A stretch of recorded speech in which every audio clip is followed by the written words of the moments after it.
Welcome to Mormon Book Reviews, where an evangelical encounters the restoration. I am your host, Stephen Peinecker, and look who's here, folks, the co-hostess with the mostest, Rebecca Biblioteca. Welcome back to the show. Thank you so much. I feel like it's been a while since I've been on. We've both been kind of diverging on our own projects for a while here, but I'm happy to be back. And speaking of diverging, I just want to remind you, this is the month of June. So what is this month's book drawing? Well, it is Witnessing Miracles, Historical Evidence for the Resurrection, and the Book of Mormon by my good friend Joshua Gailey. He's an evangelist with the Church of Jesus Christ. Those are what I call affectionately the Pentecostal Mormons, or Pentecostal believers in the Book of Mormon. And he wrote this fantastic book using Christian apologetics to pretty much conclusively prove that by using the same arguments in favor of the resurrection, you can actually even make a stronger case for the tangibility of the actual plates for the Book of Mormon. It's a fascinating conversation that I've had with him. It's a fantastic book. I told him as an atheist, I could have written this book, but it was a good thing that you wrote it, Josh. So that is this month's book giveaway. Just make sure in the description you send it to my email, mormonbookreviews@gmail.com. And in the subject line, make sure you put in June book drawing. And then in the email, give me your full name and address, U.S. residents only. Okay, folks, this is very big. Now, I've had John DeLynn on my program. He's one of my heroes. I've had Rick Bennett, I've had Radio Free Mormon, I've had Bill Reel, I've had all these people, all these big names in the Mormon podcast world. But I have to say, this is a name, this is an individual who I have been on a journey with for almost 30 years. I've been reading his magazine, Skeptic Magazine, for over 30 years. And by the way, this is the latest issue that I just picked up at Books A Million. And this is, it's a fantastic, I just started reading it today. And he is the editor and one of the founders of Skeptic Magazine. Michael Shermer, my homie, my hero. This is so exciting. Welcome to the program today. Wow. Okay. I'm impressed with that intro. Thank you so much. I'm embarrassed, but in any case, I'll take it. Oh, that's great. You're going to enjoy this interview. So let me ask you. So that you held up that book, so I can't help but wonder what's this all about here. Witnessing Miracles. You mentioned Pentecostal Mormons. That's a combination I've never heard. Are there? What do you mean? I mean, we know what Pentecostals are. You know, the speaking in tongues and the filled with the Holy Spirit. Is that what you mean? These are the absolutely, Mormons my friend. Okay. Yep. Well, I will tell you. This is the very first book that I reviewed in my collection was called A Pentecostal Reads the Book of Mormon, a literary and theological introduction by Dr. Christopher Thomas, who's one of the leading Pentecostal theologians in the world. He's with the Church of God, Cleveland, Tennessee, which is the second largest Pentecostal denomination in America. And he is the president of the Book of Mormon Studies Association. Interesting. The Book of Mormon is actually a thoroughly Pentecostal document. As a matter of fact, what makes it so fascinating is that this Pentecostal theologian found out that actually through studying the Book of Mormon that there is fully realized, fully developed Pentecostal theology in the Book of Mormon that predates Azusa Street's 1906 Pentecostal revival. Oh, wow. California. So we have fully formed Pentecostal doctrine that we thought was original to Assemblies of God, Church of God, Cleveland, Tennessee, as well as Church of the Foursquare, makes its way into the Book of Mormon, predating the Azusa Street revival by like 90 years. So that was quite an amazing thing that he could. You should have Elle Hardy on your podcast. She wrote that book Beyond Belief about the rise of Pentecostalism. So it's sort of a history of Pentecostalism, but a recent rise. She says it's the fastest growing religion in the world. It is. 600 million followers. Most religions are shrinking. This is one of the few that are increasing. Well, I identify as coming from the charismatic Pentecostal heritage. And I tell people, I say, by the middle of this century, the charismatic Pentecostal movement will be larger than Islam.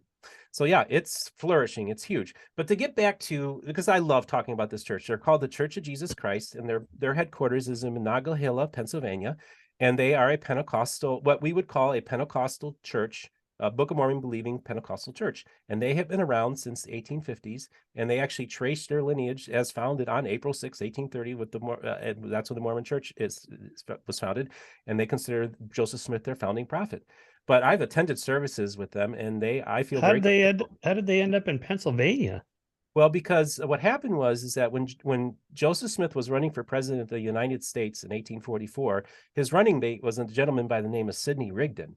And so because they had to be from separate states, Sidney was originally from the Pittsburgh area. So he moved back to Pennsylvania to be his vice presidential running mate. Well, Sidney, unfortunately, was not around when Joseph Smith was martyred, and gets back into town, and he basically battles with Brigham Young to take control of the church. He loses. He goes back to Pennsylvania to try to start up his own Mormon church. And long story short, that collapsed. But then there's another prophet that came about that kind of brought it together and created this third largest church within the Restorationist tradition. It has 25,000 members. And it's just a unique story. It's and I love those people. They're wonderful. So yeah, it's an interesting thing. That's what I do with my channel, is I talk to everybody. So I find the groups that only have like 20 members and bring them on my program. And so yeah, it's fascinating, but it is an interesting story about how you think you know something, but then when you get really deep in the weeds, you're always in for surprises, and that's really was one of the biggest surprises, was encountering this church and befriending those people. So yeah, does that answer your question, Mr. Shermer? It does, yeah. And I'm also curious, do you believe the resurrection actually happened? I mean, literally, a person named Jesus of Nazareth was crucified and he was dead. I mean, really dead for 3 days. And then he was brought back to life. Do you believe that literally happened?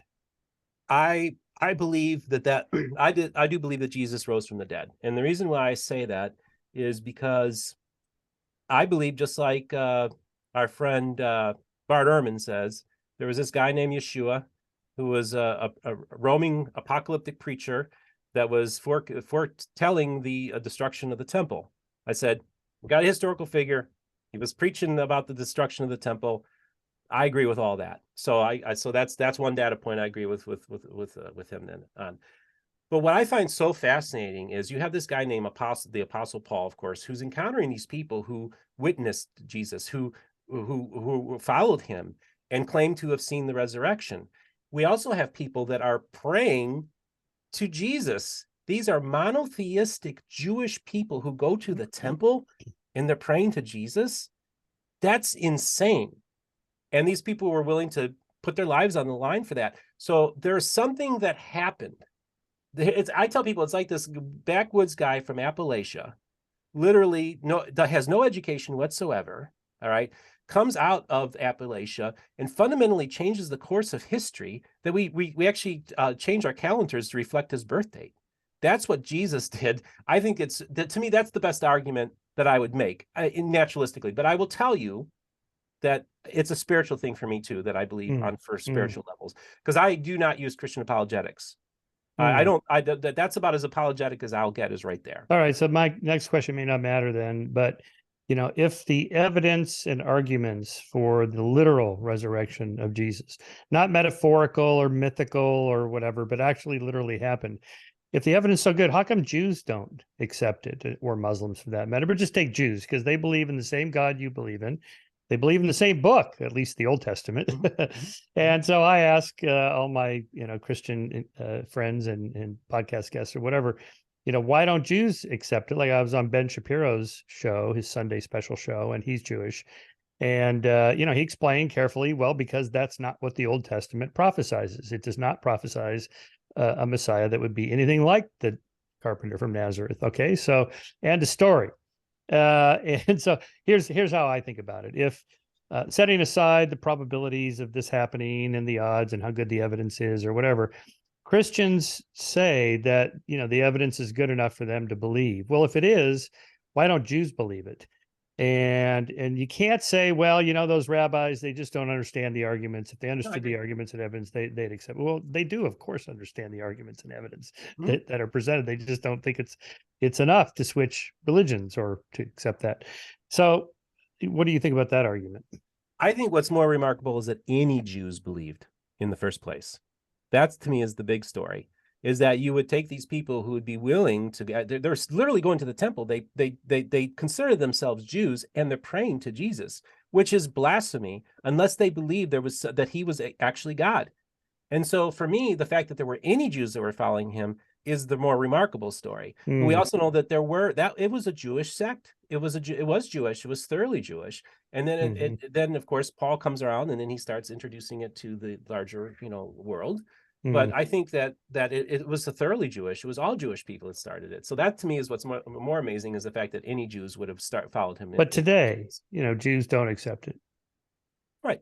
and that's fine. I respect what the developments of 2,000 years of history and their theology. I do think it's pretty remarkable that everything that was foundational to Judaism was the temple. And yet, for whatever reason, they don't see any need that they need to go back to temple sacrifices, which is interesting to me because the Old Testament was all about the atonement, the blood sacrifice. But yet something happened not too long before that changed the world. And for whatever reason, Jewish theology actually made an adjustment for not having a temple, which I find pretty remarkable when you stop and think about it. But see, where I'm going with this is that I think there are different kinds of truth claims, and that this one is not in the same realm as, say, what's the structure of DNA, or is the universe expanding or not, or something that's empirically testable. This is not in that realm. It's in a different kind of realm, more like a political truth or religious kind of dogma. And you either accept it or you don't, and you can pile up reasons if you want, but it's not necessary. It's just like, this is what my religion believes, so that's what I believe. And I also want to say that I think that all religions should be fully informed by scientific evidence. It should take that into account. It should not be opposed to reason. As a matter of fact, I tell people that modern atheism and humanism and secularism come out of the Western Christian, Judeo-Christian worldview. I think we should be proud that those things came from that. I think that I don't have a problem. Like I said off camera, I said I'm a pro-atheist evangelical, because I also think that atheism can play a very important therapeutic role for people that have suffered religious and spiritual PTSD. And some people get triggered by even the concept of God, that they need to become atheists in order to be healed. And so for me, I'm not anti-atheist at all. So when I say that, I believe certain things, but I will tell you this too, Michael. I'm not here to proselytize. I don't believe in proselytizing. I believe in having conversations, civil conversations with people, and just say, this is what I believe. And so you called yourself an evangelical. Yes. Evangelicals by definition are supposed to evangelize, which is proselytizing, right? Yes, but that's not what I'm to do. Oh, okay. All right. Yeah. Steve is very unique. Yeah. I'm a unicorn. I'm a unicorn. He is a and you know what? That's right. And this is Rebecca, this is why I love Michael. I Because know. he's an inquisitive person just like me, loves to ask questions and wants to learn things. And this is the thing, Michael, is that I kind of look at it this way. The evangelical world is a disaster. It's an absolute mess. And we need rational thinking. We need science. We need better understanding of science. We need a better understanding of biological evolution. We need to use the baloney detection kit. Okay. And I even had Aaron Ra in my program. I said, I feel you're doing the Lord's work because you're exposing the charlatans on our side that we should be doing ourselves. So I think it's about being very rational, and not be afraid of the science. You by reading your magazine for almost 30 years, Michael, as an evangelical teen, okay, reading your stuff. Did you have to hide those under your mattress? Because for an evangelical, that probably was not appropriate, right? For you to be reading. Exactly.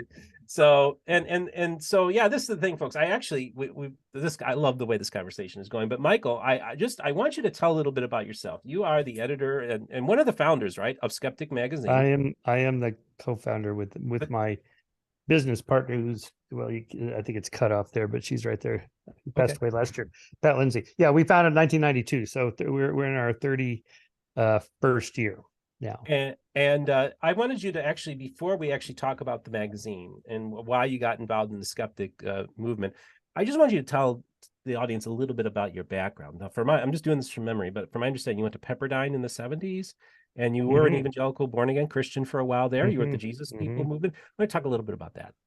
Well, I wasn't raised religious. My parents were just secular or whatever. They were not college educated, out of the Depression and so forth. And just, religion was not part of the home. But in the early 70s, when I was in high school, that was kind of the early stages of the non-denominational kind of Jesus movement, you might call it. And, so there was some of that going on in my class. Several of my friends were born again Christians, or they were Christians or whatever, and encouraged me to, consider it. So I did. And I went to the Presbyterian Church in Glendale, California, with my buddy George, and he had a really cute sister, Joyce, who I really liked. So I thought, oh, well, maybe I could spend a little more time with her too. But then when the preacher did the call up after the sermon, if you want to accept Jesus as your savior, come on up. And I went, well, all right, I'll do it. I'm kind of spontaneous that way sometimes. So I went up, and my buddy was like, "Oh my God, he's doing it." Yeah. It's like, all right. So I did it. And then the next day, that was Sunday. So the next day on Monday, I went back to class, and my buddy Frank, who had also been encouraging me to do this, I saw him. And I said, "Hey, guess what? I did it, Frank. I did it. I accepted Jesus as my savior." And he's like, "Oh my God, that's just great. Where did you do this?" And I said, "The Presbyterian Church in Glendale." He goes, "No, that's the wrong one." I went, "What? The wrong one?" He turns out he was a Jehovah's Witness, right? He's like, "No, no." I'm like, "Oh, huh. All right. Well, okay." Anyway, then there was this place called the Barn, which was just this informal gathering place at this home where whoever the leader was, I can't even remember the guy's name. He looked like Jesus. This was again the early 70s, long hair, the beard, the gold chain, the Birkenstock sandals, the whole thing.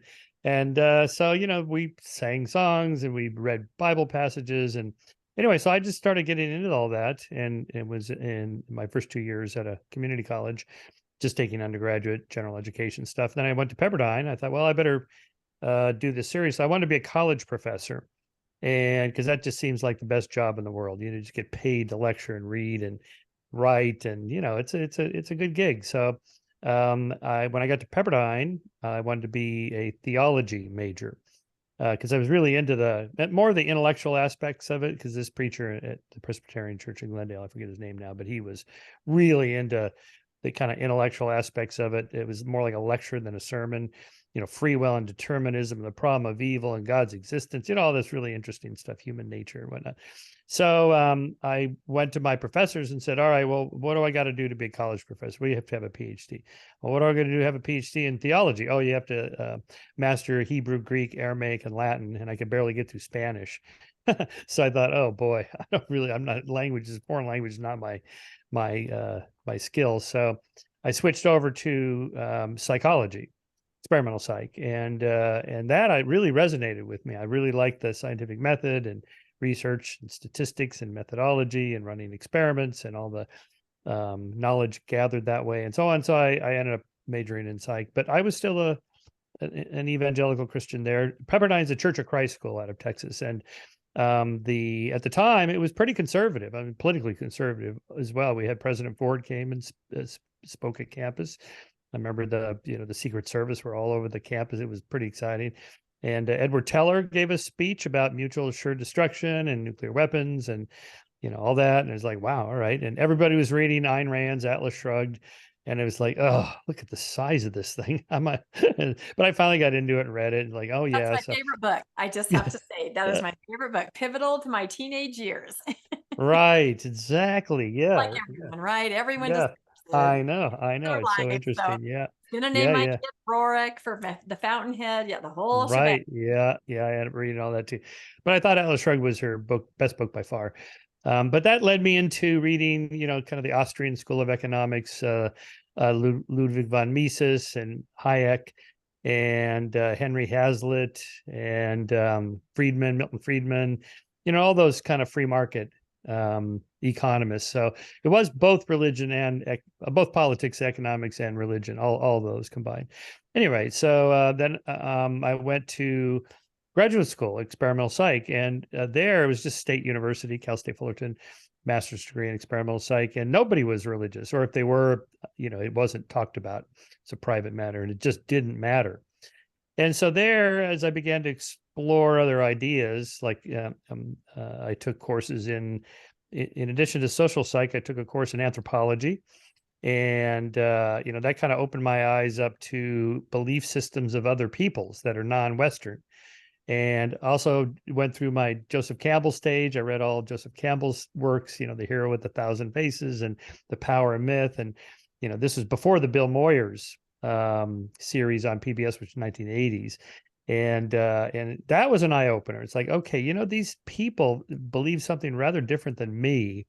What are the chances that I got it right and all these other people are wrong? Which is essentially what Christians believe. Like, well, we have the truth, the way, the truth, and the life. He who accepts Jesus, John 3:16, for God so loved the world, he gave his only begotten son, you may have everlasting life, and so on. It's like, wow, okay, so and then the problem of evil, I gave a lot of thought to that. And just didn't seem the answers. I read all the books about it. The Christian response to the problem of evil. Why do bad things happen to good people? For example, if God's all powerful, unknowing, and all good, why did these bad things happen? Not earthquakes, natural evil, things like that, but just or cancer. Childhood cancer. Why that?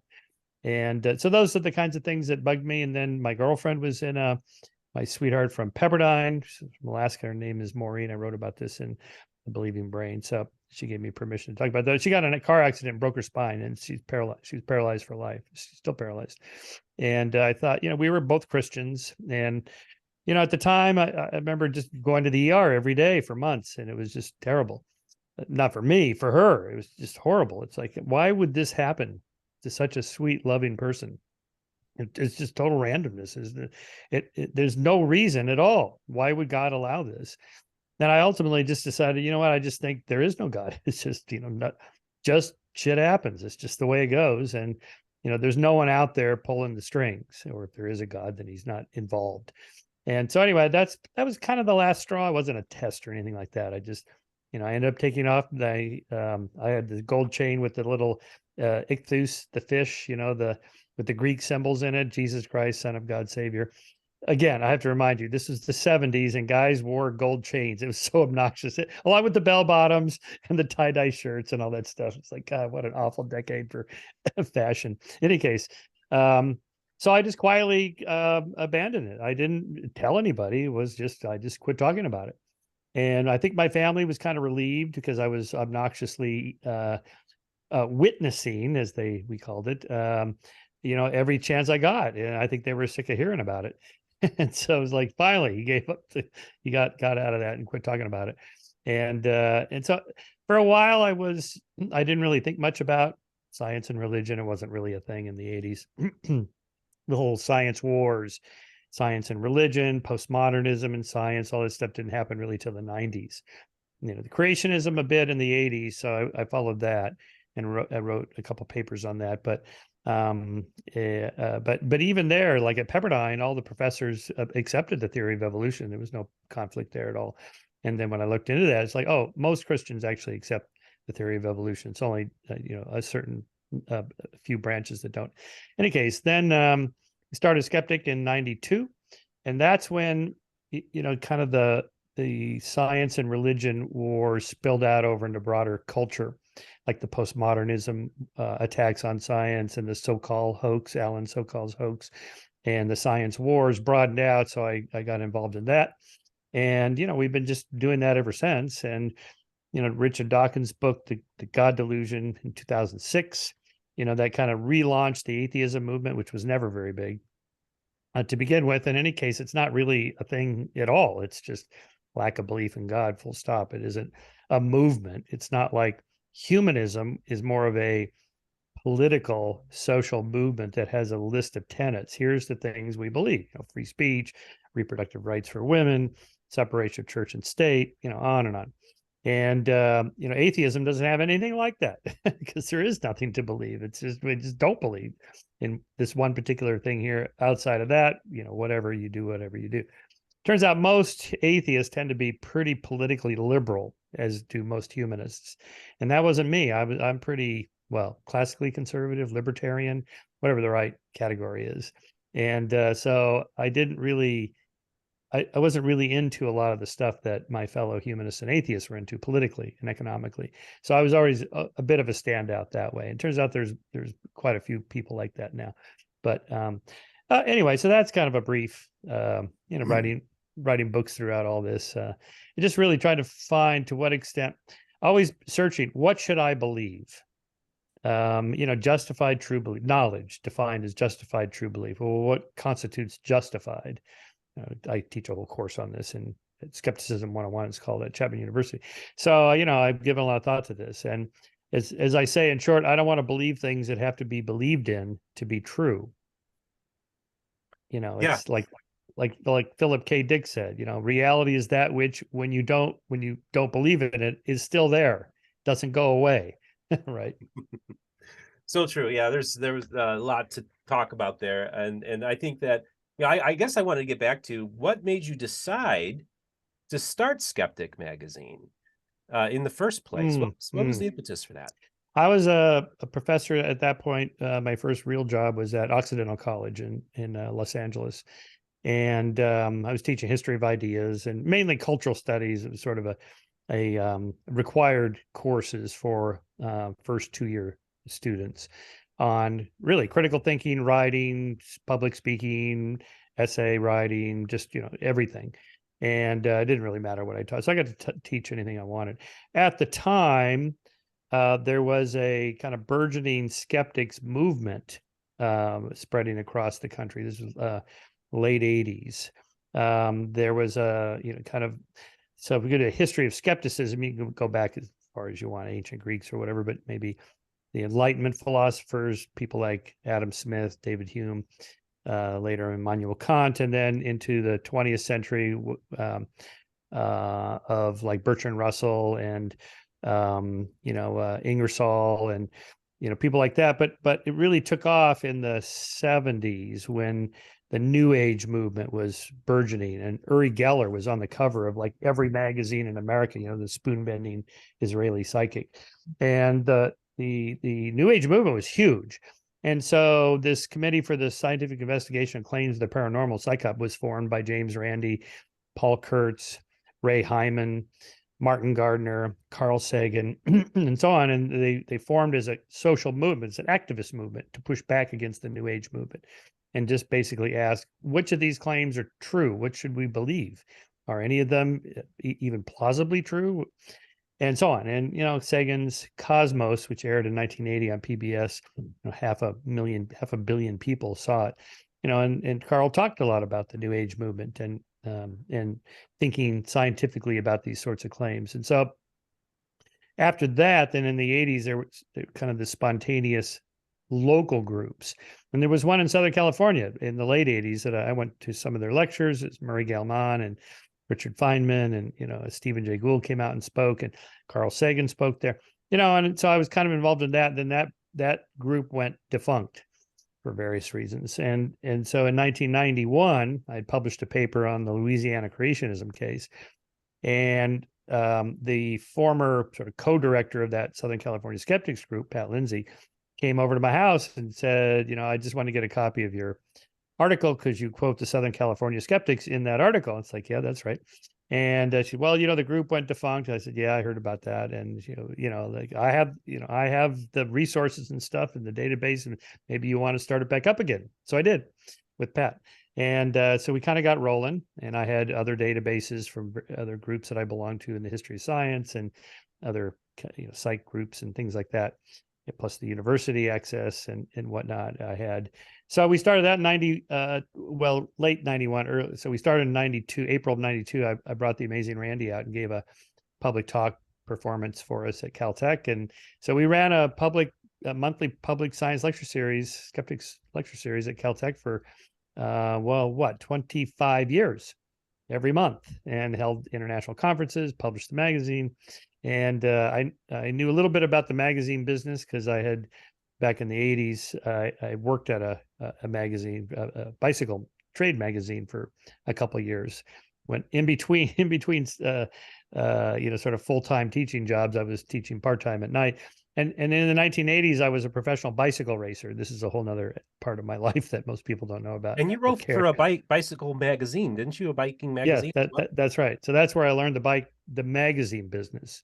So when we started Skeptic, I knew something about, editing and how to get a magazine produced and printed, distributed. Well, I didn't know that much about it, but, I figured it out pretty quickly. And so, we've been in every bookstore in North America ever since. And, we're not a huge publication like Scientific American say, but it's respectable. So that's the kind of the short story behind all that.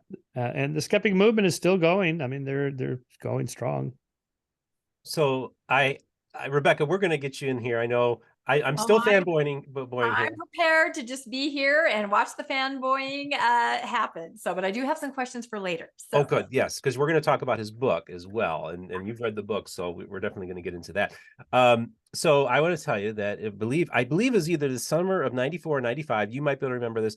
I was at a grocery store in Allegan, Michigan, rural Michigan, and I came across the Holocaust Denial issue that you guys did with the famous picture of Adolf Hitler on the cover. And yeah, see if you can grab it. Yeah. So folks, you don't normally see this kind of cover. You have that here. So you don't normally see this kind of cover in a bookstore or like at like a grocery store. And I saw this and I was like, whoa, what's going on here? This is really fascinating to see. Like they're taking on Holocaust denial, which is so interesting. And I don't know if Michael can hear me, but basically in the late 80s and early 90s, Holocaust denial was kind of mainstreaming a bit. And it was kind of like being in the popular world was kind of viewed as something that was legit. And so that was kind of crazy. So yes. This was the very first time that there would be a counter, because basically what was happening was most of your academics, historians and stuff. Okay. All right, I got it. Oh, yes. How's that? So provocative. Yeah. That is wow. Yeah. So just that was pretty ballsy to put Hitler on our cover. Yes, it was. I said provocative, you say ballsy. So. Well, and Michael, while you were getting up, I was kind of talking about the cultural milieu that we were in at the time. So you had like Holocaust deniers going on Donahue, and then you had them kind of debunking like making humans out of soap and this, all that kind of stuff. And then you had, like Dave. Now I was in high school. I'm reading David Irving's books, Hitler's War, Churchill's War. Then at the time, he was a respected historian. And he's dabbling with Holocaust denial. You had John Toland, who wrote the books in the 80s about a best-selling author about FDR knew about the Pearl Harbor was coming. And John Toland actually addressed one of the Holocaust denial conferences. So it was actually kind of starting to mainstream in the 80s and 90s. And really, I was explaining to the audience how most academics weren't pushing back. You guys really were the first pushback against Holocaust denial. So just talk a little bit about that, because I know you spent a lot of time on that. Well, it's a good example of what we should address. Like we didn't bother with the flat earthers until just a few years ago, when they are all of a sudden all the rage and all over YouTube. It's like everybody's talking about it. All right, well, we better address these claims, because back in the 90s, there was, like 3 people on the planet who thought it was not round, right? So why bother? So Holocaust denial, of course, has been around for quite a while, but it became much larger in the 90s. TV talk shows, they're always looking for provocative ideas. And several of them did, one of which was Donahue. I was on that Donahue show with David Cole and a couple other guys. And so I felt like when I first turned to the subject, I didn't know that I'm a historian, but historian of science. I didn't know that much about the history of the Holocaust. So I actually just talked to the Holocaust so-called revisionists. We were in Pasadena in Southern California, and their offices were in Costa Mesa. So that's not that far. It's like an hour drive. So I just drove down there and visited their offices. This is the Institute for Historical Review, the magazine they used to publish. And I met the people, like Mark Weber, for example, was the director. Said, all right, what's your deal? What is it you're claiming? Exactly. Just be really specific. And they were. And I was like, okay. So then I started trying to answer some of these questions that they had. And I discovered most historians, including and especially Holocaust historians, really were not equipped to respond to their claims. They did not know the answers to a lot of these questions, because it's a different category of research, or whatever you want to call it. It's a different category of claim than just pure history. The analogy I make is that back in the 80s, I saw a number of respected professional biologists debate creationists, and they did not do well. They thought, well, if I just understand the theory of evolution, I'll just get up there and explain it and end a story. I've debunked the guy. No, that's not what happened. And because the creationists are not debating biology and technical aspects of evolution, they're doing something else. They're doing something completely different. And so I wrote about that in my book on denying history, and in this article that I showed you in that issue. That basically, they have a number of, they're kind of debate strategies or tactics. One of them was called anomaly hunting. So anomaly hunting is you hunt for anomalies that the mainstream theory doesn't explain, and poke holes in the mainstream theory by just pointing out the anomaly. Say, if you can't explain this one thing right there, then your whole theory is gone. And then my theory, the alternative theory, has to be right. Okay, there's so much wrong with that line of thinking. First of all, no theory in any area of science explains everything, every factoid you can collect. None of them do.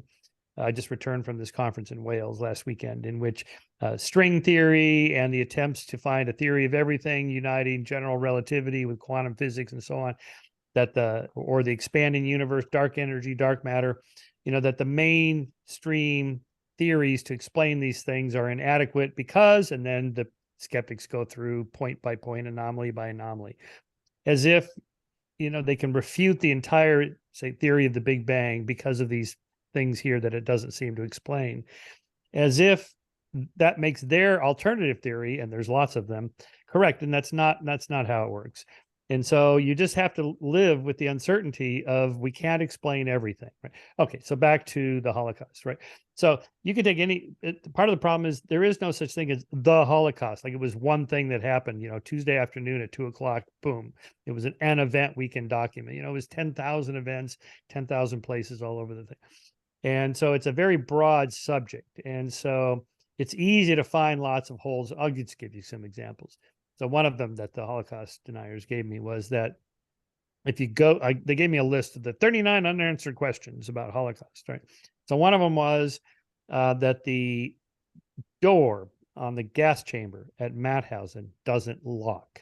Okay, Mauthausen was a concentration camp in Austria.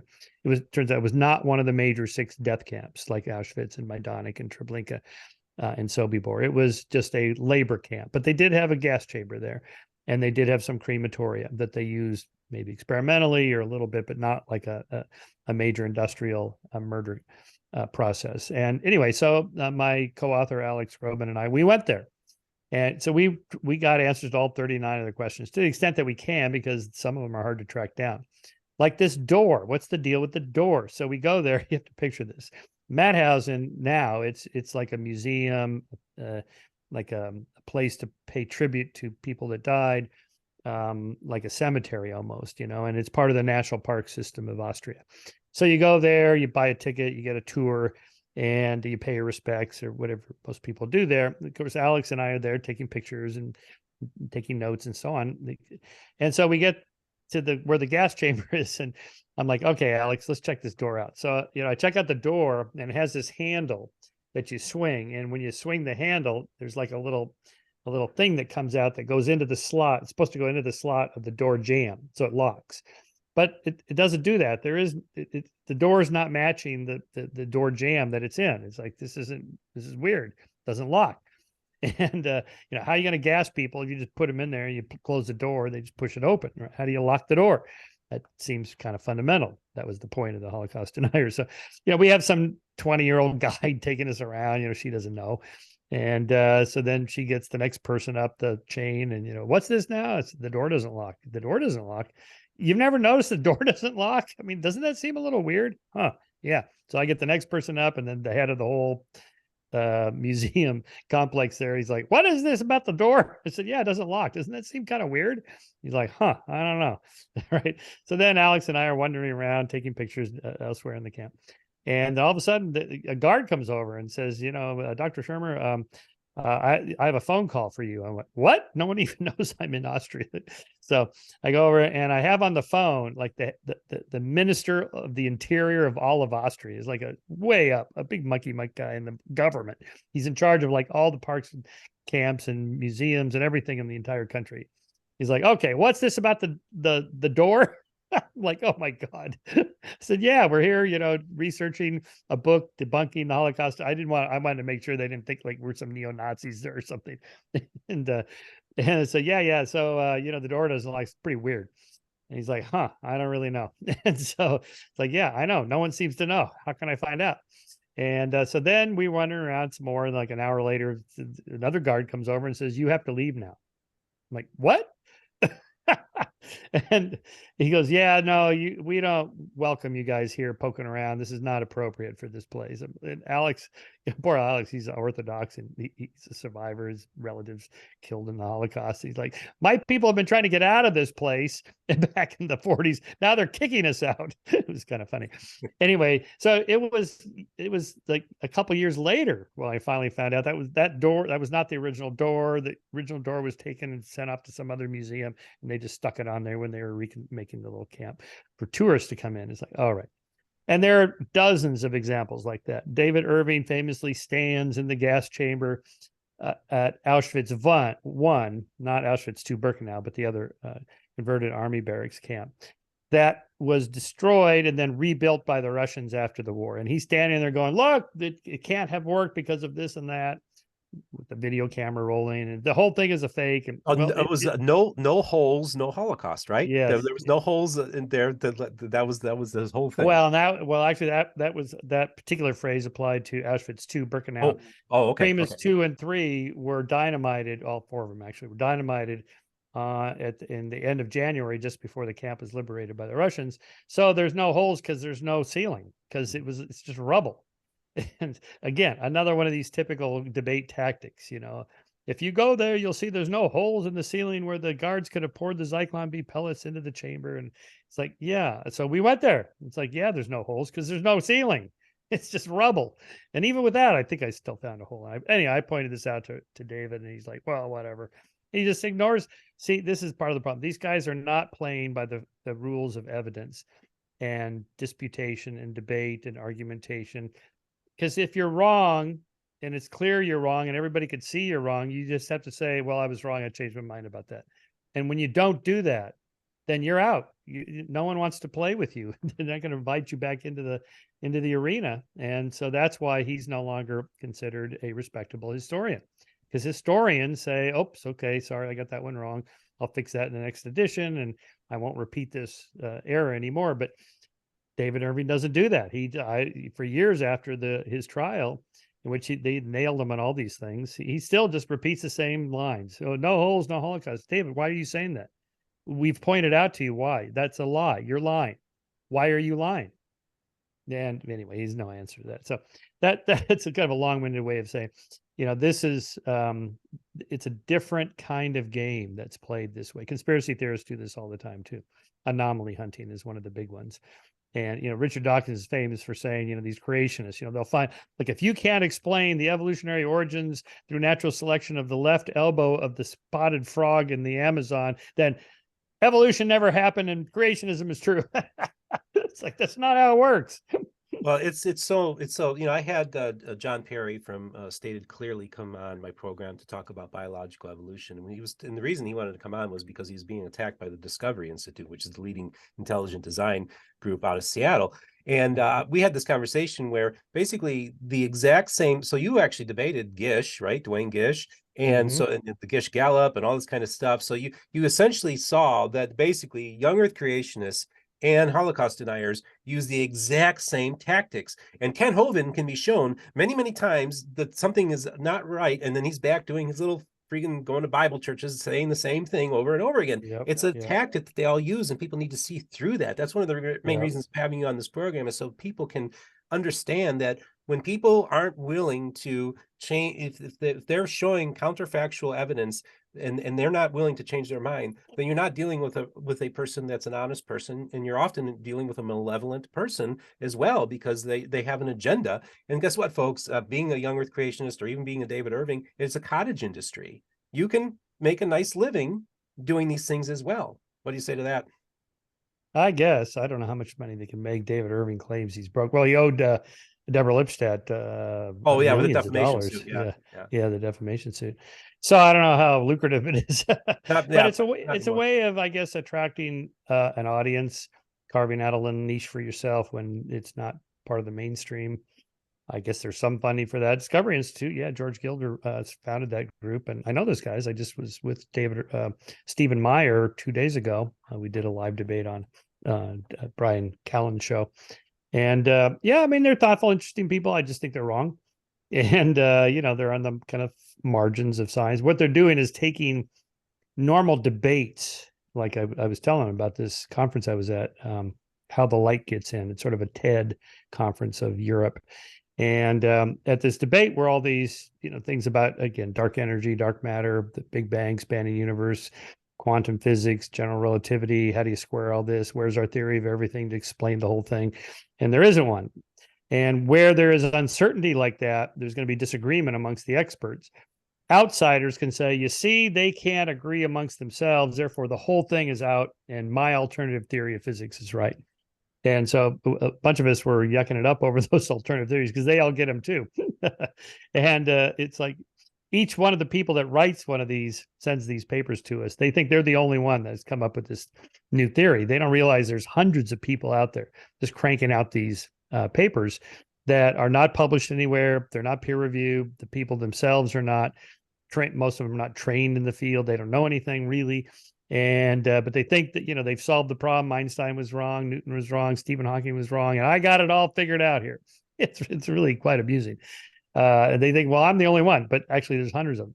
And in any case, as I said, no theory explains everything. So what we do in science is you kind of march along and do the best you can, trying to solve problems, answer questions using the paradigm that we have. And at some point, occasionally, a new paradigm shifts, a new theory comes along. Usually they don't completely displace the old theory. Einstein didn't replace Newtonian mechanics, works just fine if you want to send a spacecraft to the moon, for example. Newtonian physics will get you there. The fine tuning with general relativity for satellites, or geosynchronous satellites that are telling us where you're located down to the foot with your phone or whatever, that requires apparently some fine tuning of quantum physics. But for the most part, Newton was right about things at that level. So that's how science works. The theories we have about the Big Bang, for example, are pretty good. They explain a lot of things, not everything. So, we'll just keep studying it, and that's the way it goes. So one more person I want to talk about, and then I want us to talk about your book, is there's another person that I started engaging with in the 90s, read some of his books, was listening to him on WGN AM radio in Chicago. And his name was Graham Hancock, and he was doing a book signing on the north side of Chicago. Oh, wow. I actually went to this New Age bookstore, and this book was about the face on Mars, which at the time, man, that face on Mars, I wanted that thing to be so true. And I met him, and I have to say, he's genuinely one of the nicest people I've ever met. He was such a totally sweet man. And I know that you've had engagements with Graham, of course, in the most recent issue of Skeptic Magazine. You actually talk about his Netflix series and talk about him as well. I just want you to, and of course, you were on Joe Rogan with him as well to debate the whole new theory about ancient civilization being wiped out about 12,500 years ago. Maybe talk a little bit about Graham Hancock and your engagements with him. Well, there's another example of kind of anomaly hunting, quoting people out of context, using a different strategy that, say, in his case, most archaeologists do not use. And that is to say, Graham has an agenda ahead of time. He is quite confident, very confident, that there was an ancient lost civilization, call it Atlantis, that was pre-existing our civilizational timeline, say, of ancient Greeks and Egyptians, Babylonians, and so forth, all the way back by tens of thousands of years. So he thinks, civilization didn't start to arise around the agricultural revolution around 10,000 years ago. It was much earlier, maybe 20, 30,000 years ago.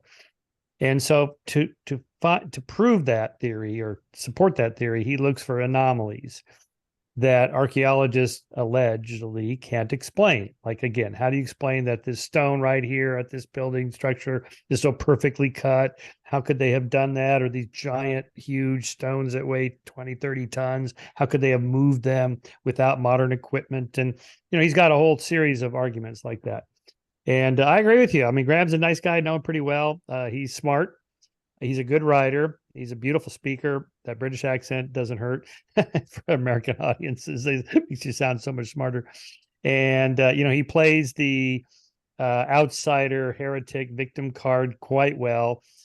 they don't want you to know about this thing I found. Okay, who's the they, Graham? And so there's a video on YouTube you can watch of him and Zahi Hawass at the Great Pyramid. And it's embarrassing for science that, Zahi Hawass just kind of lost his mind. He just like, Graham Hancock, oh no, he's here. He's a quack. Ah, he runs out of the room.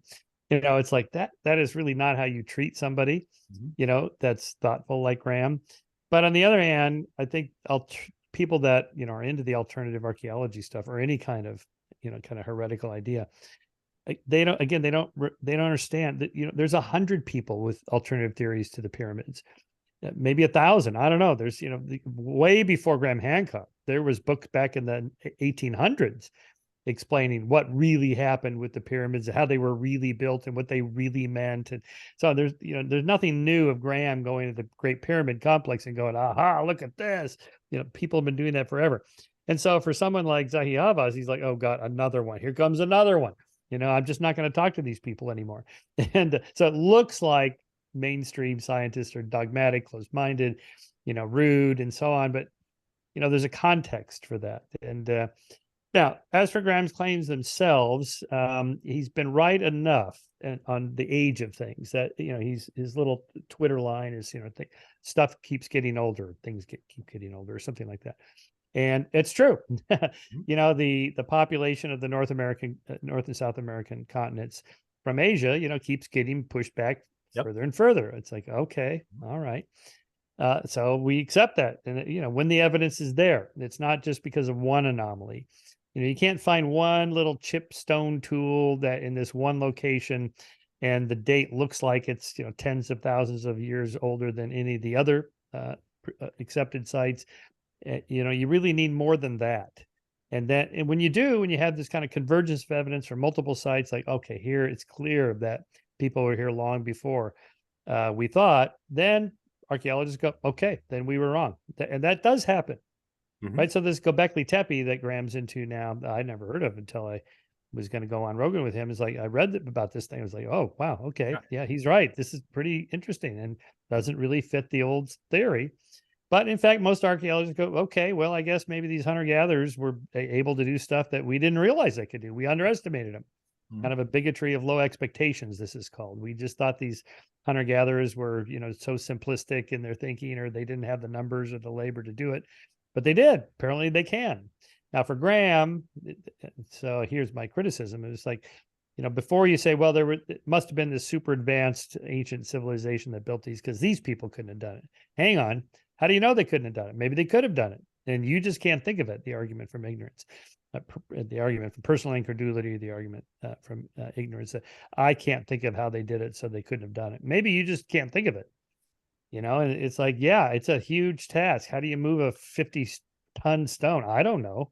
But what do I know? I'm not in that business. And, it's like the 9/11 truthers. How do you explain that the buildings fell the way they did? It's like, I don't know anything about buildings falling. How would I know? And you don't either. So why don't we ask people that study this and do it for a living? People that demolish buildings for a living, and ask them, how does it work? And that's what we did at Skeptic, right? And so a lot of it is based on this kind of amateur reading of interesting mysteries from basically television shows, like the Ancient Aliens. Every episode they're on some weird site somewhere I never even heard of, and archaeologists can't explain this. But occasionally when it's a site I do know something about, like Easter Island, here we are at the Easter Island. It's a spectacular place, and these big statues. How did they get here? Nobody knows. It's like, wait a minute, that's bullshit. They perfectly well know how they got there. And why don't you have Joanne Van Tilburg from UCLA, who's been going to the Easter Island every year for 40 years? She's written hundreds of scientific peer-reviewed archaeological papers about Easter Island.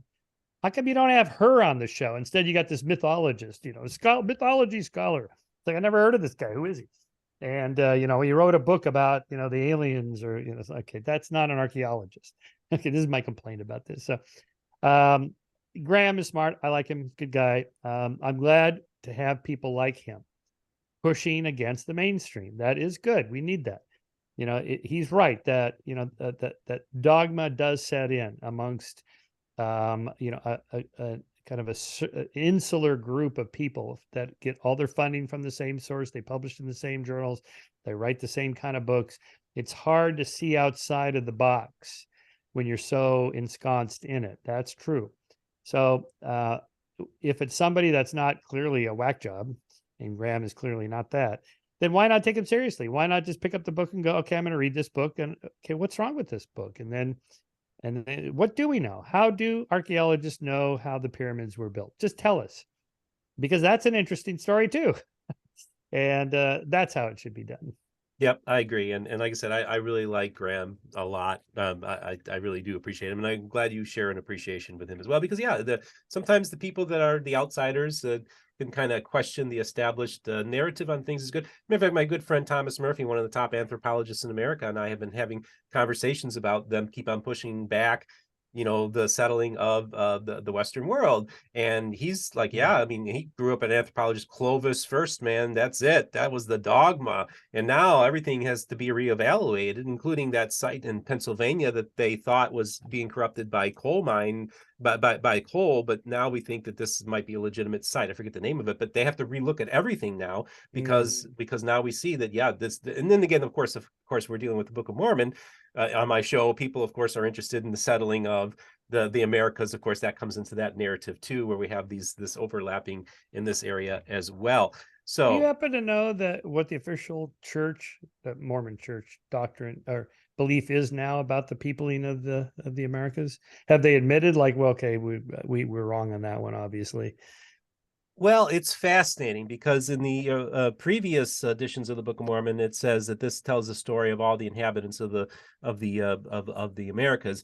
And then was about 15-20 years ago, they changed that to among some of the inhabitants. So now they're no longer making the claim that everybody was a Lamanite, essentially. Those are the terminology they would use in the Book of Mormon. So now they are open to the idea that there were other groups that were coming, even though the Book of Mormon itself does not describe other groups.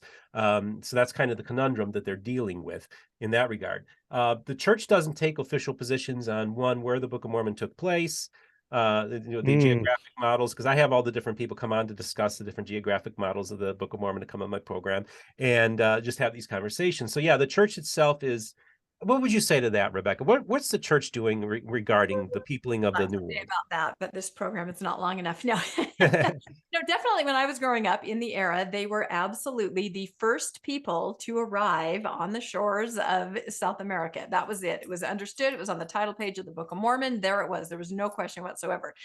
Fast forward a couple decades, DNA evidence starts to show you differently, and then you see the narrative sort of shifting. Maybe not officially, like you say, Steve, but they take that off the title page. And then there's this sort of idea that, well, we never really said that. I'm not sure where you got that idea. And I'm thinking, well, from every leader, teacher, scholar, every single person I interacted with at all growing up. Of course, that's the 70s and 80s, my era there. So now the idea, and the question I had about that is, we also learned that the Americas had been set aside as a pristine land with no one upon it, so that, these people could come here and start a new life. Well, why would God send them to this place that's completely peopled? I mean, that's a question that hasn't been answered, for them to fight and war against. So now the narrative is just sort of, if you want to look at the gospel topic essay, actually, I'm covering that on another podcast, DNA and the Book of Mormon, where they do talk about it. They just basically say, of course, there were other people here. We never meant to imply that. We're sort of sorry that you misunderstood that, because you can't refute that DNA evidence. I mean, it's clearly there. But I know there are still some people, I would say like my parents in their 80s, close to 90, that still don't really understand that, aren't aware of the DNA or any of the changes. And so they're kind of living in that old narrative, and it works for them. So, Rebecca, does it matter if it's true or not for true believers? I mean, I'm guessing a lot of them don't really care. No, that's also a very loaded question. And I study that a lot, because for some people it absolutely does. But then, of course, that's extremely problematic. As there's a lot of things, a lot of information out there showing, of course, that it's not literal. Other people say it's all right. It's a wonderful book with good lessons and good stories. But I don't think they've thought that through, because a lot of the things that we do today, the way we live our lives, for people that are faithful, it's based on it being literal. I mean, it basically has to begin at the Tower of Babel. If that's not true, None of it is true. So these are all the questions. And then some people just say, I'm not going to think about things I don't want to think about. That's kind of an Yeah. attitude too. You know what I mean? And they love the culture and they appreciate all that. So, I mean, I'm kind of on the outside looking in. I've always been a not believer since I was born. I was going to say I really appreciate getting to know Michael and his work. For some reason, I hadn't before, and I don't know why, because I was raised by LDS conspiracy theorists.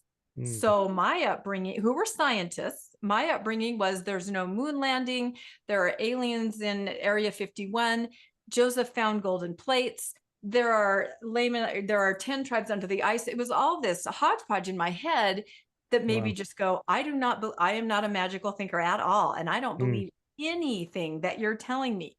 So of course, I stayed in the religion that I was raised in, but with no beliefs. So I've always kind of had this interesting, maybe I blame Ayn Rand. I don't know. I've always had this looking at it. How old were you, Rebecca, when you left the church officially? 55. This is what I'm saying. I stayed in my entire life, in it, but not of it. As a not believing. Wait, you're in your 50s? I'm 57. I'm what? I say my generation, right? My raised in the 70s. My God, that's amazing. You look like you're early 40s. No, I'm also a vampire. So no, I'm kidding. I see. That's amazing. Okay, well.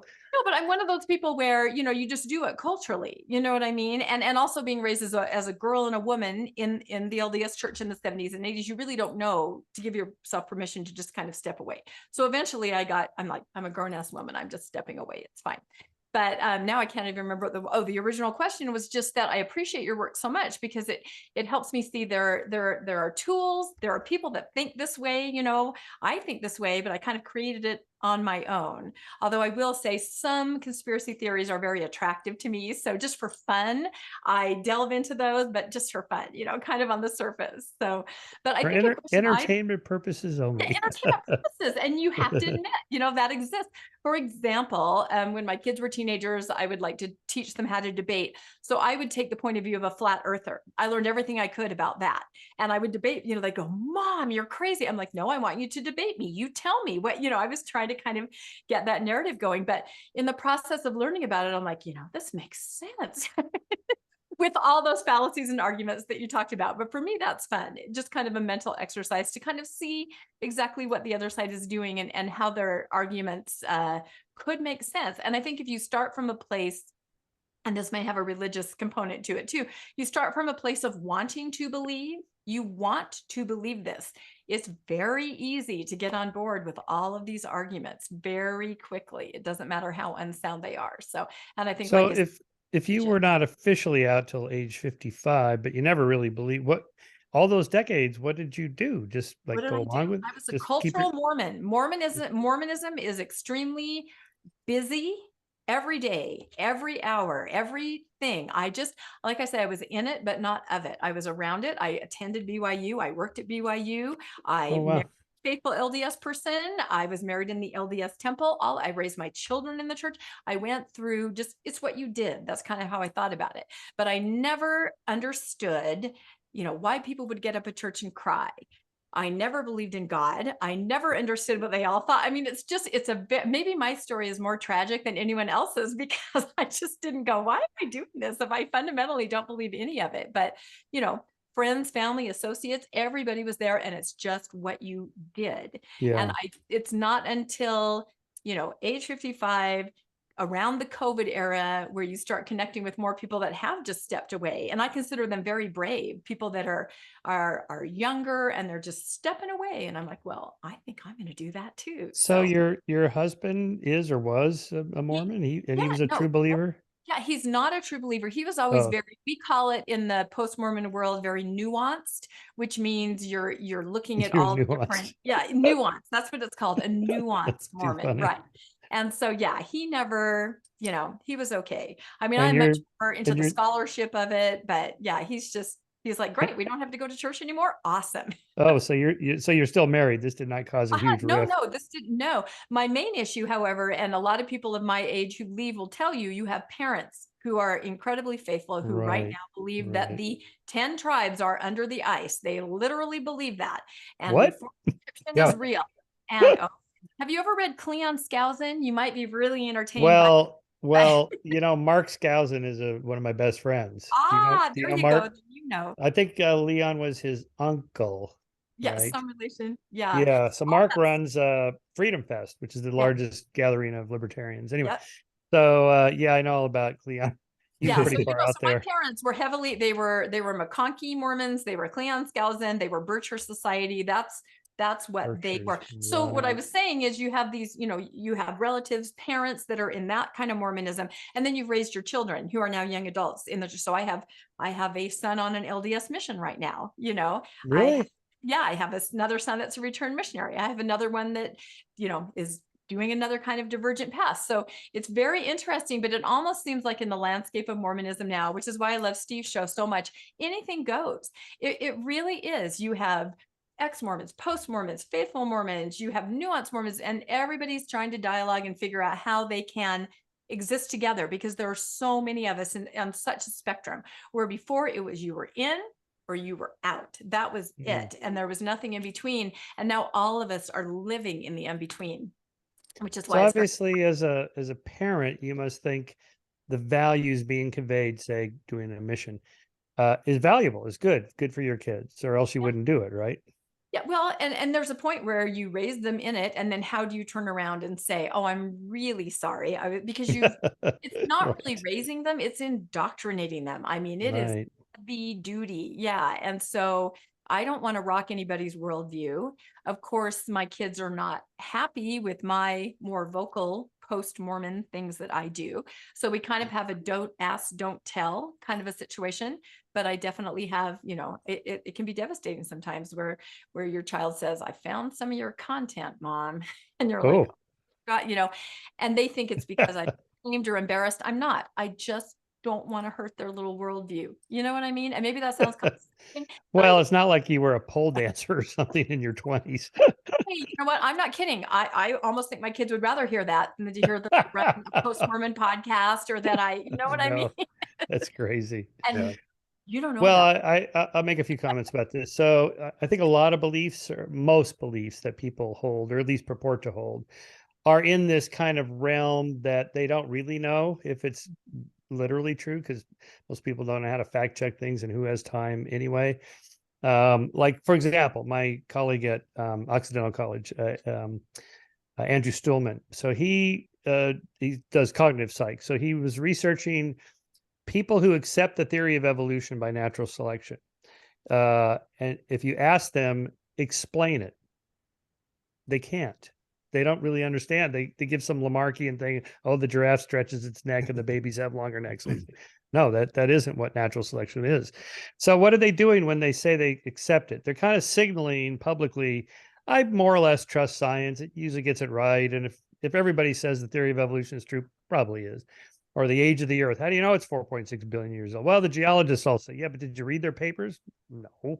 Do you know how these core samples are drilled and how they do the radioactive dating techniques? Not really, no. But I just, somebody must have checked this, right? And that's true for most things. Climate, if you try to read these climate science papers, they're pretty technical. They have these massive computer programs that run these simulations and equations, and like, how would I know if this is all bullshit or not? And so you end up trusting the system more or less. Other studies, the examples that I like if you ask the people that speak out about NAFTA when that was a big thing, they're against NAFTA, they're for NAFTA. What is it?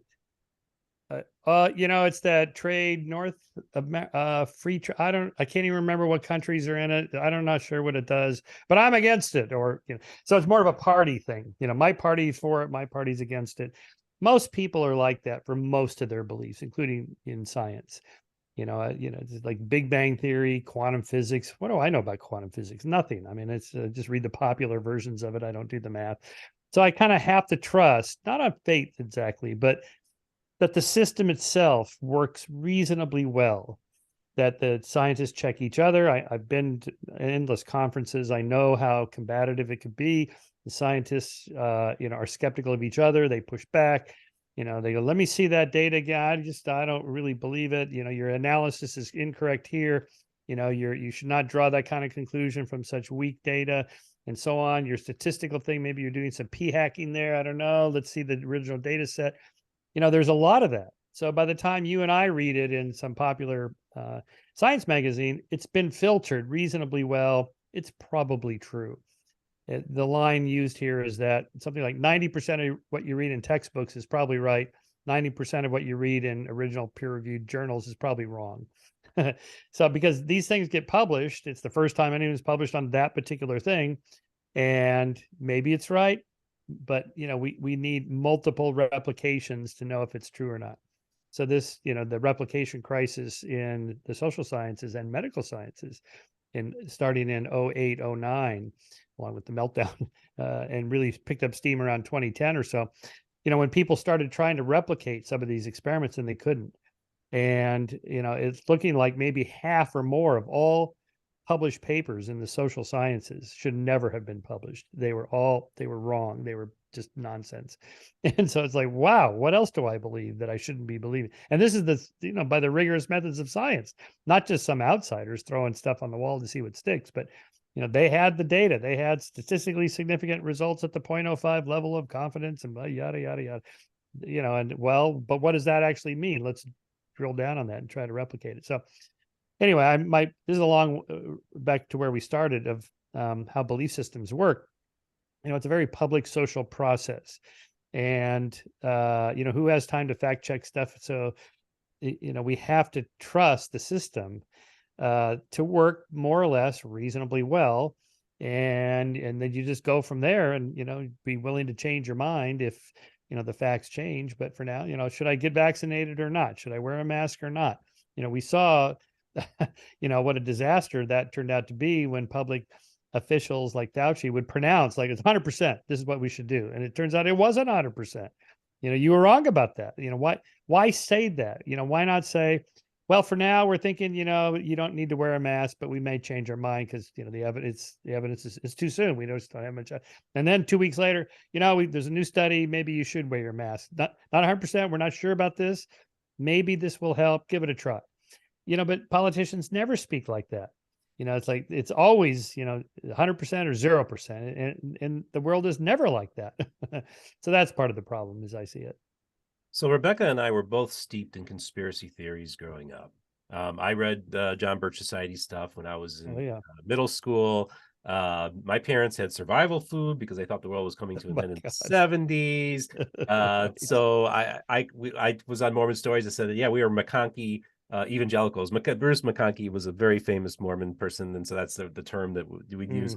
So that was the world that we were steeped in it. And so you came up with this book, and of course I have one of your other books that I love, one of my all-time favorites, Why People Believe Weird Things, Pseudoscience, Superstition, and Other Confusions of our Time. And by the way, folks, get this book, it's great. But you got this new book that people need to get. It's called Conspiracy: Why the Rational Believe the Irrational. And by the way, Rebecca, did Tom get you the copy yet, or? No, I'm instead of my regular Mormonish studio, I'm in Mormonish North, meaning my co-host studio. And so my husband's supposed to be driving up my book. Otherwise, I'd hold it like We'd this. be holding it up for you. So Michael, why don't you grab a copy? Oh, I have a copy right here. Here we go. We'll have I want you to hold it to the screen. There we go. Michael hold his own book up. There you go. Why? And you can see it spells conspiracy, but it also spells CIA and Soros, SOROS. It's all in there. I love it. Not pick up on that. Oh my goodness. We should mention that on the Mormon Stories book club with John Dehlin that I help him run, we did read this and had just amazing feedback from the whole group, and we had a wonderful interview with Michael over there. So it was very eye-opening. It was a fascinating book. Oh yeah, thanks. Yeah, it was. And Rebecca, actually, why don't you ask him a question about the book? I'm sure you have some questions about since you read the book. I had lots more questions. We had more of a limited. John Dehlin, 2 hours is limited for him. Typically, he goes quite long. So Michael had a hard stop on that. But I was just curious. In the book, we talk about so many different conspiracy theories, so many different groups that you kind of delve into. What is the pushback from some of these groups, and who's the most ferocious going after you when you talk about them in the books? Because you're very clear, you're very upfront about this is this and this isn't real and this is how you can look at this. I'm sure that you love to open your email every day. You get very entertained, I'm guessing, by email. But I was I just trying to think do. as I was reading, which one of these groups is going to be more rabid as they go after poor Michael? Is it the flat Let's earthers? Is see. it the climate? I mean, I'd who say goes after you? I'd say the 9/11 truthers are Oh, yeah. pretty emotionally committed to their Yes. beliefs. Yes. But it just depends on what I'm commenting about at any given day. I Right. guess the kind of pushback I get. Most people don't think that they hold a crazy conspiracy theory. They Of think course not. there really is a conspiracy Mhm. afoot, and therefore their beliefs about it are true. Otherwise, they wouldn't believe it. Yeah. In the same way as I say, no one in the history of the world's ever joined a cult. They join a group that they think is going to be good. It's going to save the world. We're going to make money. I'm going to change my life. Whatever they think they're doing. And same thing with pseudoscience. It's hard to define because, first of all, no one in the history of the world has ever self-identified as a pseudoscientist collecting pseudo facts to test their pseudo theory at their pseudo lab. It's just not how it works. And because otherwise, if it was pseudo, they wouldn't believe it. And so you have to get to the core. What is it about that particular claim that holds them to that? So in the case of conspiracies, it's usually something else. It's a proxy for something else. I call this proxy conspiracism. The particular claim, whether it's true or not, is less important than what it stands for. A distrust of government, a distrust of corporations, or distrust of rich people.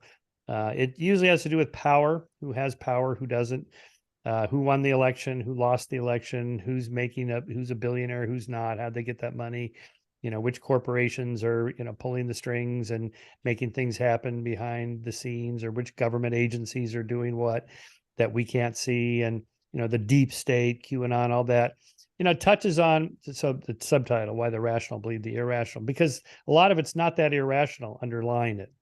The deep state, QAnon, okay, this is nonsense, but there is kind of a deep state. I mean, there's a lot of government agencies that do a lot of things that we don't know what they're doing.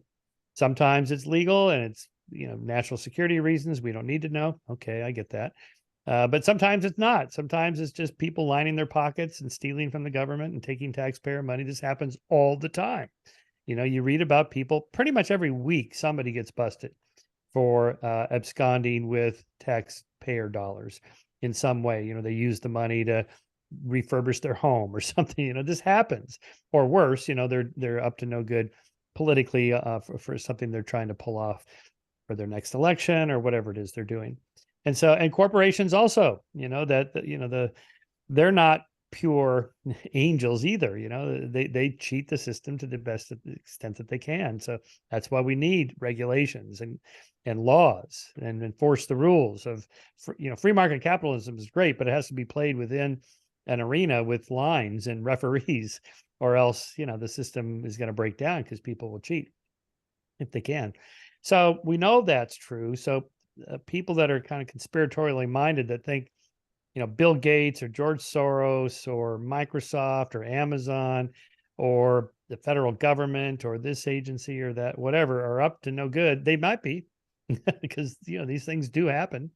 And, so there's a kind of underlying rationality to it. I also call this constructive conspiracism. Enough conspiracy theories turn out to be true that it pays to probably believe more of them are true than actually are, so that you make a type 1 error, a false positive. You believe something that is true when it's not, versus not recognizing a real conspiracy, which could be costly. So in our evolved cognition, I argue that we make more type 1 than type 2 errors, assume more things are true than they actually are, just in case. And that just in case is doing a lot of work there. There is a lot of danger to not recognizing real threats to yourself or your family or your tribe or whatever. And anyway, so that's the core of the theory. It explains a lot. If you're talking to a conspiracy theorist, there's usually some deeper underlying reason they're talking about that particular one. Why is it important that you believe that whatever it is you just told me, the Lamanites are living under the ice or something like that? The lost 10 tribes of Israel. This is a tenet in the faith back in the 70s and 80s that, they're supposed to be gathered again.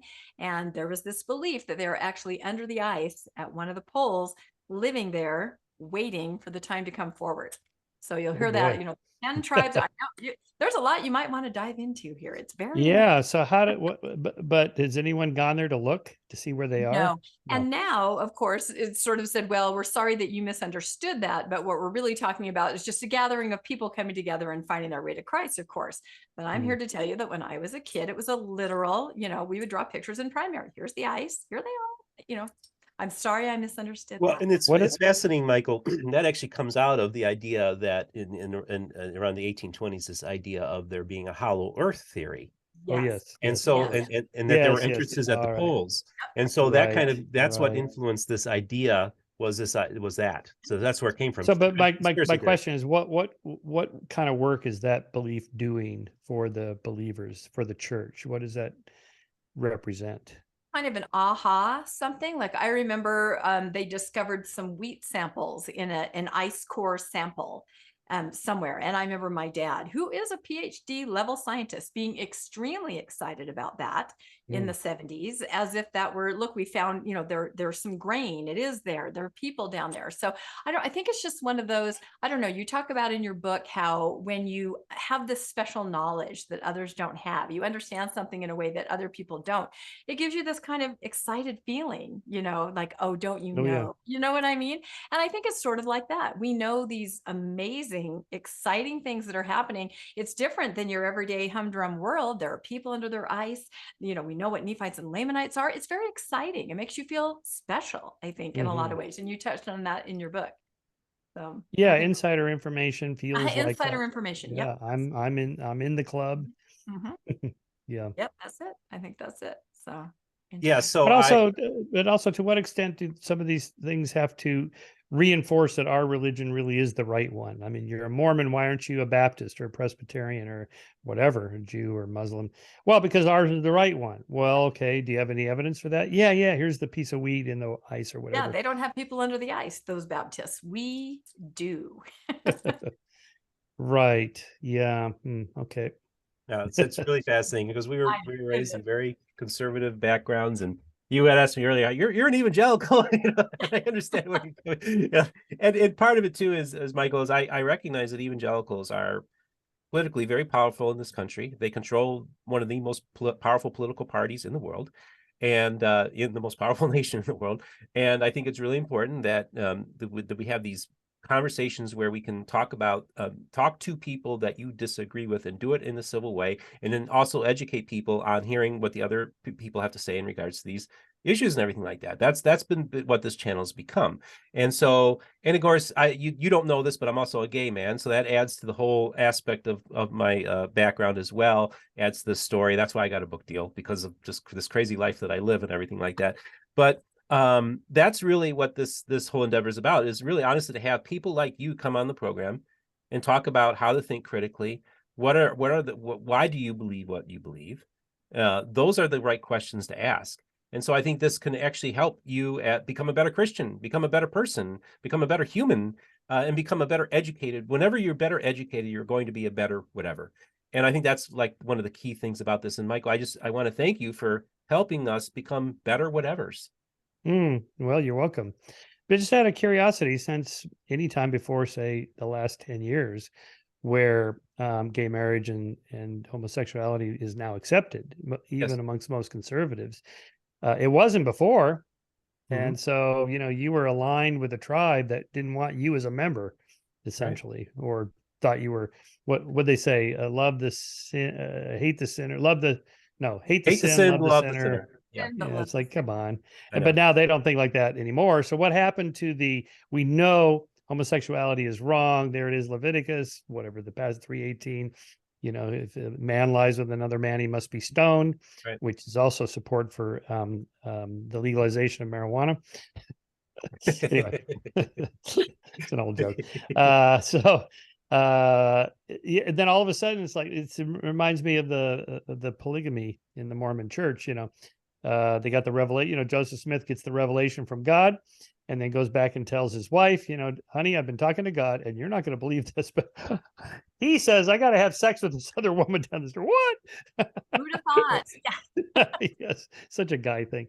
Anyway, and then in the 1890s, whatever year that was, 1890 something, that Utah wanted to be part of the United States, and they said, yeah, but you can't have that polygamy thing. So all of a sudden, they get another revelation from God that said, I changed my mind about the polygamy thing. We're back to monogamy. Oh, okay.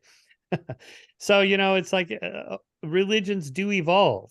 And as I argue in the moral arc, they, they're lag a little behind, but they do follow the trends of moral progress. They become more liberal, more tolerant, more open, and so on. Then they justify it. Well, God loves everybody, including gays. Even the Pope said that now. Mm-hmm. And okay, that's progress. But, as a gay guy, how did you deal with that when it wasn't so accepted? Oh, I was a self-loathing, hating gay person who was the most homophobic person in the world. I was. You were? Oh, absolutely. Gosh. Well, that's how you were. That was the defense mechanism that you did. Some of the biggest homophobes are usually gay people, right? And so that was kind of me, the right-wing bomb thrower, hater, homophobe. And of course, I was hating myself during this whole thing. So yeah, there's a lot of psychological damage that I was doing to myself. I mean, I suffered depression for most of my life. So it's amazing actually that I'm alive.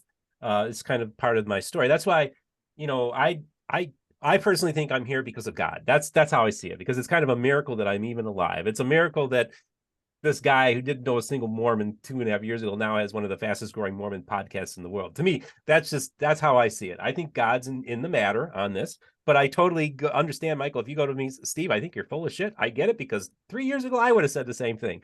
So I think like an atheist still. I still think very rationally. I use the baloney detection kit all the time. You've given me so many tools to kind of help cope and navigate throughout life. And actually the last time I was a conspiracy theorist was on September 11th, 2001. Oh, wow. When that happened and I saw those buildings come down, I realized right then and there are going to be people who are going to say this is an inside job. I know it's not an inside job. And I literally walked away from conspiracy theories the day that basically our conspiracy world began. Wow. So I'm literally just taking this different trajectory, different than other people. And so, yeah, how did I do it? Well, I learned to finally accept myself when I was in my mid-20s, started coming out still as an evangelical Christian. But then a few years later, I ended up leaving religion together, reading the Four Horsemen of the Apocalypse books. And then when that happened, I literally read every science book I could find, get my hands on, so I could educate myself on biological evolution and science and all that kind of stuff. So I'm well versed in that. So I tell people, I said, I left the village of evangelicalism 20 plus years ago, and I came back and the village was on fire. And I feel like all these tools that I have, this knowledge and tools and wisdom that I've been able to gain, I can bring back to the evangelical community and say, listen, we don't have to be afraid. The Bible tells us that the believers should have a peace that surpasseth all understanding. And I do. And I want to share that with them. And I know all the stuff, but it doesn't bother me. I don't lose any sleep, and I'm at peace, and for the first time in my life, basically. And so to me, it's a spiritual thing. It's a spiritual journey that I'm on. But again, if somebody wants to say it's just you, Steve, and it's not God, okay, that's fine. But I give the credit to him, and that's just how I see it. And that's kind of my operating worldview, knowing full well that there's a natural that everything that's happened to me, every miracle, every coincidence that's happened to me, I know there's a naturalistic explanation could also explain it away as well. So I still utilize those tools you helped provide me, Michael, and I appreciate you for that. Nice. Do you have a thought on as a tangential topic of the trans movement? Andrew Sullivan's been writing about this. You probably have read some of his work. He's a gay guy, gay conservative, and he's worried that had he come of age at this time when you're 13 or 14, you're attracted to other boys, you're confused, why do I feel this way? And then some teacher or counselor says, you're in the wrong body, you're actually straight and you're just a female. It's like, what? And so he's worried, because he just last week he was writing about the disappearance of lesbians. Where'd they go? They're gone. These young teenage girls are being told they're men. You're actually a boy inside. You're straight. You're not gay. And so I don't know if you have any thoughts. It's a pretty hot button topic. It really is, and that's the thing. One of the things that really struck me early on when I started this channel was the amount of trans people that supported me. and hopped on, like, supporting of this endeavor. So I am very sensitive to people who are transgender. I have a friend of mine, previous guest of my program, who just came out as a trans female. And I can honestly tell you, Michael, I don't understand. I can't look. I'm one of those people. I'm very much an inquisitive person, and I don't give an answer unless I've spent hours studying it and really researching the topic. But then, more importantly, getting to know the people and then talking with them and figuring it out with them, because we know that gender dysmorphia is a real thing. Yes, Right. it is. So, Yes, so we know that absolutely. there are some biological things that are true. So I just work off of that. But I also recognize that we can see that there are cultural and there are political things, pressures going on both sides. Okay. And I'm very concerned because as somebody who, a lot of people growing up, I actually was just talking to a 29-year-old who's raised Mormon, and he's kind of backing off from it, but he went through conversion therapy. Wow. As he was a young man. Whoa. Yeah. And so I'm like, I'm very sensitive to the idea of children and people, whether the parents have a right-wing political philosophy or a left-wing political philosophy, imposing it on the child. Mm-hmm. So I feel that that's really an important thing, is that we got to keep the politics out of the kids and let kids be kids. And so that's how I see it. But this is a very sensitive topic, and I totally get that. And I just I love all my trans people that love me. I love you very much. I can't say I totally understand it just because, and I know people don't totally understand why I'm gay. They don't get it, right? So I understand why people wouldn't understand me. All right. So it's a very complicated, nuanced thing. But that's kind of how I see it, Michael. I see two different things going on. There's the real gender dysphoria that's vanishingly rare but real, and it does happen. I know a couple. I'm going to have a couple of them on my podcast soon to talk about what that was like. They always felt that way. They're adults now, and they transitioned, and their life is better. Okay, that's great. But that's different from this rapid onset gender dysphoria that appears to have some influence of the social contagion model of it's kind of spreading through social groups on Facebook or in classrooms, things like that, where like a third, a fifth, a third, a half of the class is the other gender, and it's just not possible. I mean, it's just impossible that that's natural, that there's something else going on socially. So I think it's good to keep those things separate, and then in that second category, okay, well, what exactly is happening and who are these kids? It's mostly in this age cohort of 13 to 18 or 19 or so, where you see that massive spike, like a 2000% increase in self-identification as trans. And but it turns out there's some comorbidities, as it's called, where they're also on the spectrum. They're experiencing some depression, some anxiety. They're confused about going through puberty. Their bodies are changing. They're confused about that's normal. We all went through that. We all felt weird, and then then you get through it and life carries on. But but now in that stage, they're being influenced by all these outside forces. So we're kind of going through some of that. I agree. It's a sensitive subject. I read everything I can. Part of the problem is we just don't know a lot because it's so new. This is, just kind of thrust upon us in the last couple of years. Right. And it is so new. But, one of the things that somebody brought up to me is that, there was a time when being left-handed was bad. So you had just a small percentage of people that were left-handed. And then when it was no longer, there was no longer this thing where it was viewed as a negative, all of a sudden you have a lot more people that are left-handed in our society. So I do think of course, right. That's right. a little bit of that going on too. Acceptance brings out more. Yes, absolutely. Yeah, that's right. Yeah, so that's kind of how I look at it but I also look at it because I'm kind of I'm libertarian oriented, much like you are. So I'm very the three B's, I call them, that I'm very skeptical of. It's big business, big government, and big religion.